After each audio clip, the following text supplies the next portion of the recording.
Joining me now is Ukraine's ambassador to Australia, Vasyl Myroshnychenko. Thank you for your time. This latest request, what specifically is it for, and what have you got back, apart from what we've seen in terms of that public reaction from the Prime Minister? On coal?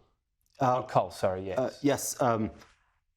For Ukraine, coal is not a lifestyle choice. It's a matter of survival and going through the winter. We see that Russians are intensifying their attacks on our civilian infrastructure, destroying power generation and electricity distribution. We have a need for coal year-round because part of that is used for heating, but also it's used for electricity generation. So for us, coal is more of a lifeline. And we have made a request. We are grateful for that support and the package of coal that was made in 2022. And there is a request and a kind of request from Ukraine to consider providing some of that energy assistance, especially now during this year as we don't have access to our own coal, which is occupied by the Russians. We need that support to go through. So you're hopeful still? Obviously, you get official responses and then you get the vibe of what might be happening. What are your thoughts on it? Look, I think it's still being under consideration. We still haven't received an official reply to that request. I believe that would be the right thing to do, and Australia has plenty of coal in that matter. And as you know, we've been investing money. One of the biggest exporters in the world. So is that why you ask Australia specifically? Yes, and it also that's one of the reasons why we asked Australia, but also based on the previous experience that we've had. Okay. And it was really, in 2022, it helped us get through that winter. Okay. And for this time, it would get us through this year. So that would be pretty big stakes then. What about these Taipan helicopters? I just wanted to clarify what happened there. There was an official approach made by Ukraine to Australia in December. Was there anything unofficial before that? Because the announcement they would be taken out of service was September last year. Oh, I'm not aware of any other streams which have been out there. There could have been some communication. I'm just not in the loop on that.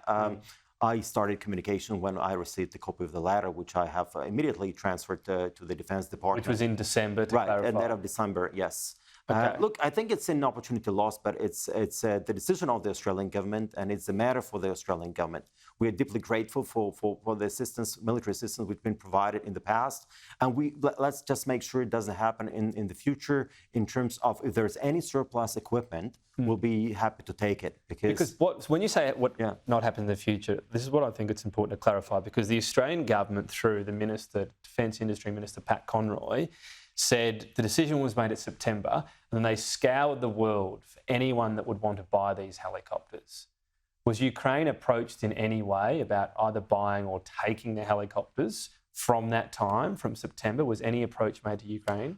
Well, it was made. I'm not aware of that. I didn't have any specific conversation related to this capabilities here in Australia. There could have been also communication happening at the European level, where Australia has its own defense attaché who's covering Ukraine. I'm not aware of that communication. And but at this stage, look, I mean, there's a number of different equipment which has been phased out by the ADF, and if anything, that could be made worthwhile in Ukraine. And the needs in Ukraine are pretty high, you know. And so you would think if there's anything, as you alluded to there, if there's any equipment you're not using, just pick up the phone, ask us, even if other countries might not want it. Even if in this case there's a serious safety concern, you'd still like to know about it. Would that be your message? Because the Australian government essentially says nobody wanted it, nobody wanted to buy it. But you would have, if you were contacted in September or after, you would have been interested? Absolutely. I mean, upon the confirmation of Kyiv, I would definitely make that confirmation. As you know, some of those, for instance, the Taipans were requested with respect to serving as evacuation and medevac aircraft. And of course, safety concerns are much different in Ukraine and in the war zone, where hundreds and hundreds of people get killed on a daily basis, right? And for us, it's a matter of being able to deliver a wounded soldier to the hospital in time to be able to rescue those people. So sometimes it's just a speed which is required. So if your government had been contacted after September, you would have said, yes, we're interested. Is it that simple? Look, that's my understanding of the situation. I don't want to, we formally have made a request which was perhaps too late. If there is anything which could still be worthwhile in terms of the spare parts, we'd be happy to talk. If there are any airframes which could be still viable and could be used, we'd be happy to look into that. So, Okay. Ambassador, appreciate your time today. yeah, Thank you. thank you.